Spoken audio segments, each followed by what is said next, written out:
Welcome to the G-Spot. Partake in stimulating discussions that may lead to an arousal of opinion.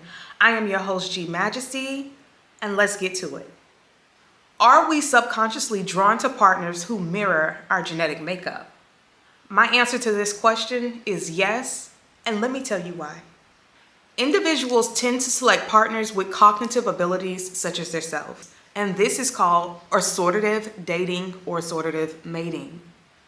We're basically dating people that are like ourselves on a genetic level, and I don't think we talk about that enough. People are inclined to date people who are similar to themselves in various ways. So that may mean certain character similarities, or that may mean intelligence. Some of my examples that I'm about to go over, I really want to make sure this does not get misconstrued.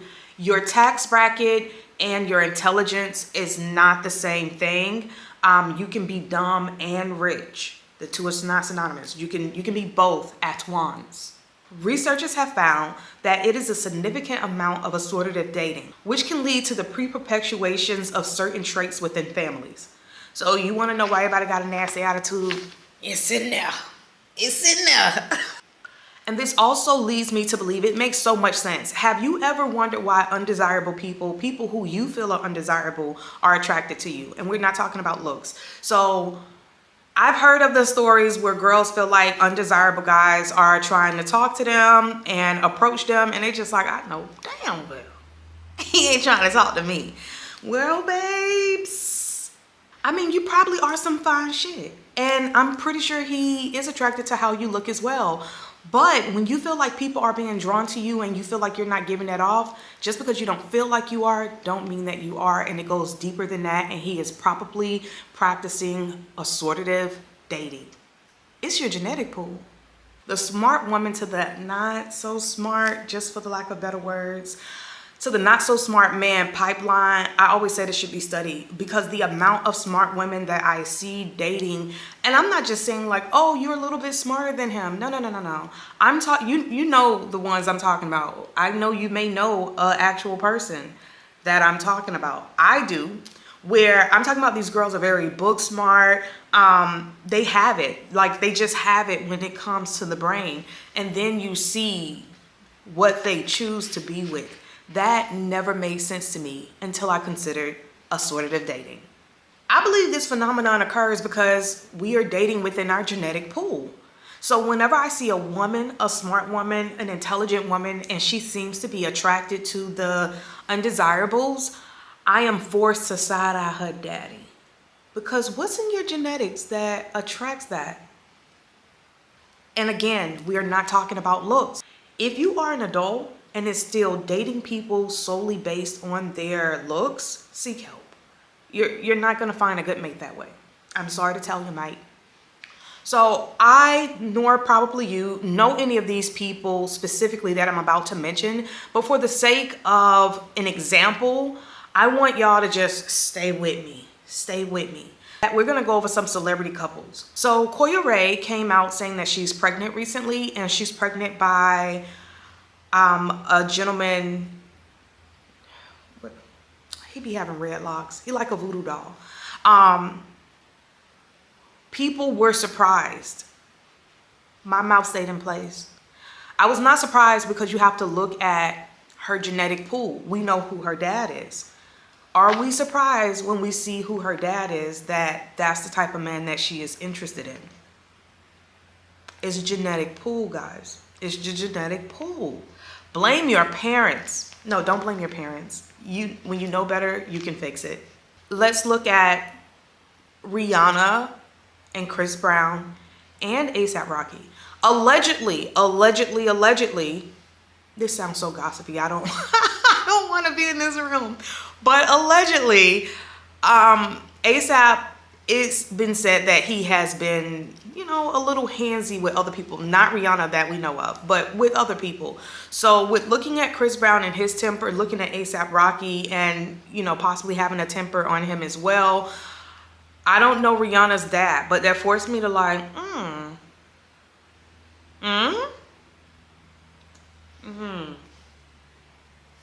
Another example is Christian Rock and Blueface with everything we've been forced to know about Christian Rock and Blueface, and then seeing her father, are we surprised? Are we surprised? It's the genetic pool.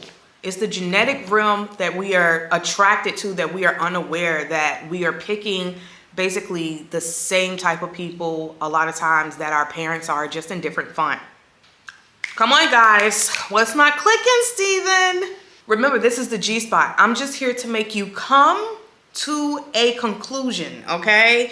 I'm not here to change your perspective. I'm just here to add to the perspective.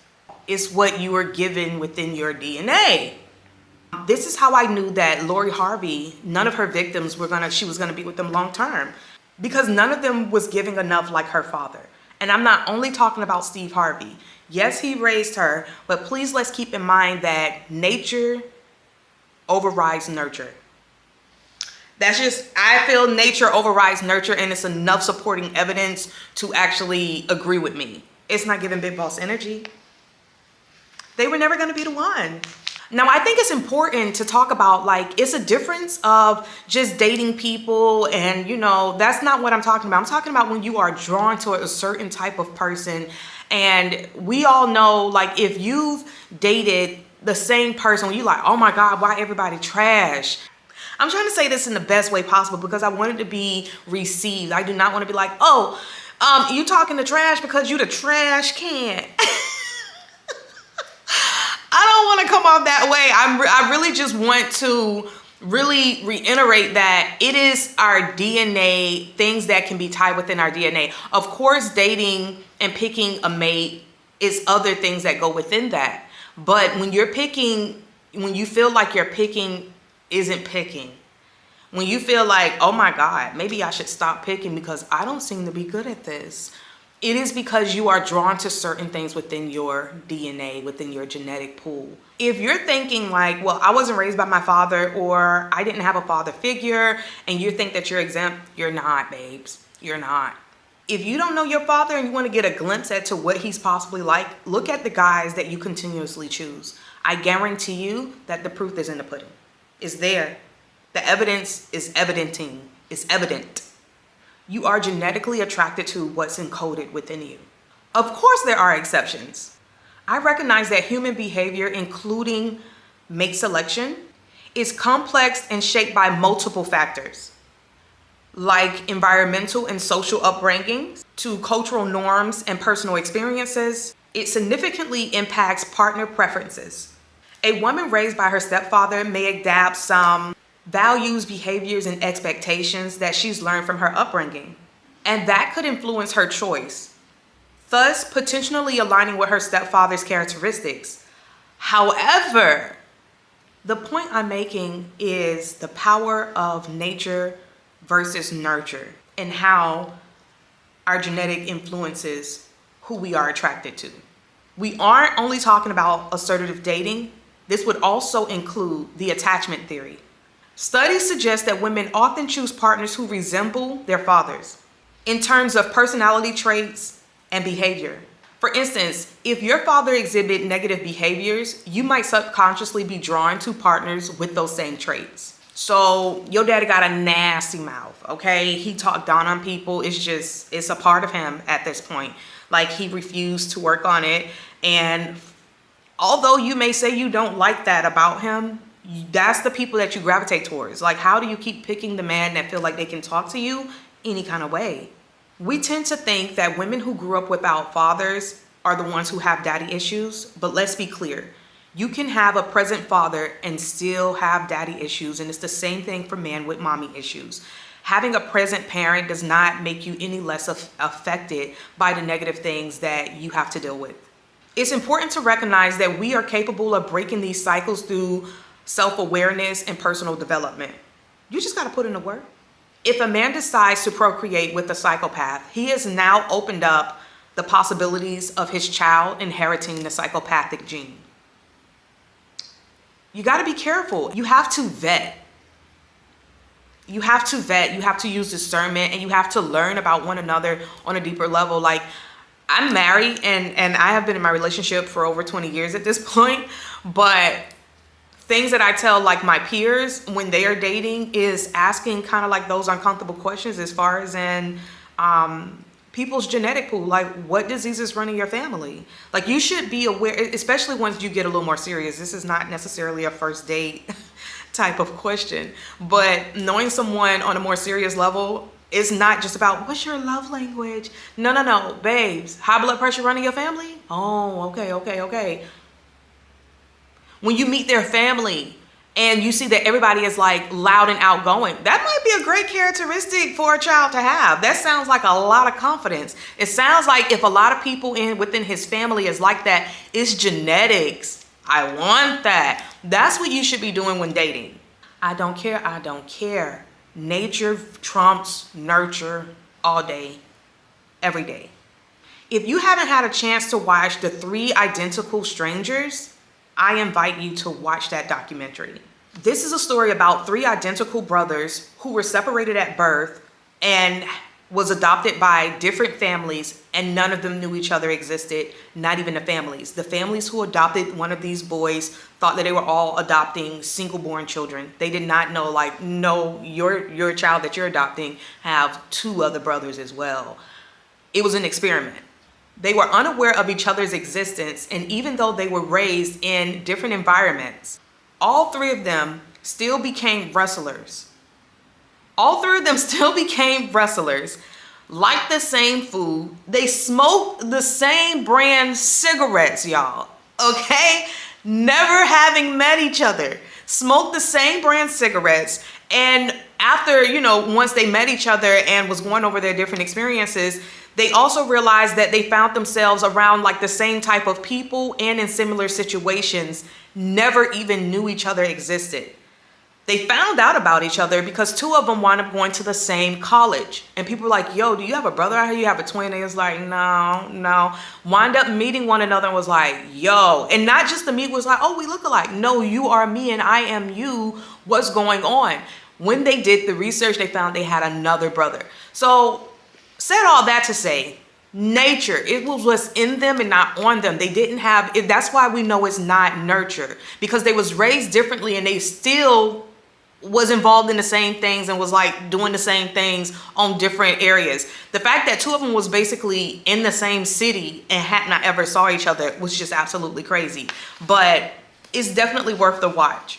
All of that was genetically influenced. It was in them. It was just in them.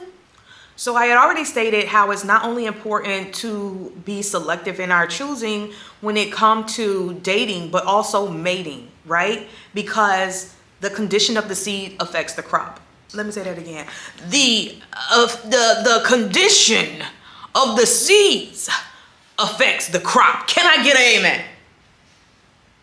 Oh, let me not do this. Y'all gonna think I was not throwing up them celebrity sign, gang signs that they be doing. I promise. Please don't shoot me. I am an innocent person. All right, now that we got that out the way, gotta be careful. Can't be throwing up hand gestures. So the condition of the seed affects the crop. If you are dating a low functioning man and you conceive with that low functioning man, that will in fact affect your crop. Just as if you are carrying your child as a woman and you are on low functioning vibrations, that too will affect your child. This is near and dear to me because I really believe this. It's important because both men and women need to be working on themselves before conceiving. But it's very, very important for man to do the work before conceiving, more so than a woman, because whatever level you're on, this is my belief. I don't need research to agree with me. I've observed it with my own eyes. I was a part of the experiment myself. Anyways, the condition in which that man is when he hands you off that sperm, that is very important. That is very important. You should be preparing yourself as a man. Men should be preparing themselves to impregnate. not only with your health and taking care of yourself, but doing the work mentally and evolving yourself and raising your vibration to be as high as it can possibly be. Whatever is obtainable for you, it need to be as high as it can be when you're passing it off. It need to be as high as it can be when you're passing it off. For women, when you are pregnant, it is very important for you to have your energy as great as possible, which is why pregnant women need to be loved on and not stressed out, because that, in fact, affects your child. And we want them coming from a good genetic pool, yes? Yes. This is why women have the power to birth whatever nation they kind of want to birth, because it was a study done where women was more attracted to smart men. So smart men started getting all the play, they was getting all the ladies, which wind up creating a smarter generation. The same thing happened with strong men. Women became more attractive to strong men with muscles, ooh yeah, ooh la la, and guess what they gave birth to? A genetically stronger generation, because all the strong men was getting to play. Women have the power to choose what nation they want to build, what type of nation they want to build. If you want to have a lot of illiterate mother lovers out here, all you have to do is keep letting a literate man hand you off their seed. It's literally just as easy as that. So we gotta choose better, guys. Not we as in me. I chose well. But we collectively as in women, we have to choose better. If you're constantly choosing ain't-ish type man, it's probably because your dad, I'm so sorry, your dad ain't it. And your mama probably ain't it either, and she got that ain't-ish in her system to even be attracted to your father. And it's just a repeating cycle. I'm already tired of thinking about it, just like, oh my God, it's just gonna keep going. Because that means your granddaddy probably wasn't it either. Oh my God, I'm sorry, Papa. But this is why it's important for you to know what's already encoded in you. And all you have to do is really look around at your family and just connect those dots. It's not even hard work to do. It's not hard work to do. And then, honestly, some of us already know that our family members not really about much. We know the stories. It's not always just a character flaw where it's like, oh, this person is like that because they're Scorpio, that's why they're like that. No, it runs in the family. When you choose better, you're also choosing to be better. And that's where it starts. That's exactly where it starts. We do know about generational curses, and we do know that whatever our parents didn't do get passed on to us. And whatever balls we drop, we leave them for our children to pick up. Once you know better, you can do better. Remember, knowledge is not power. Knowledge applied is power. It's about what's in you and not what's on you. Assortative mating and the attachment theory, it's a thing. But remember, you are able to choose better by being self-aware and making a conscious decision when choosing a mate. And lastly, the condition of the seed affects the crop. Please share your thoughts below and your experiences with this topic, and let me know how y'all feel about it. And until next time, I'm your host, G Majesty, and thank you for watching the G Spot. Love, peace, and hair grease.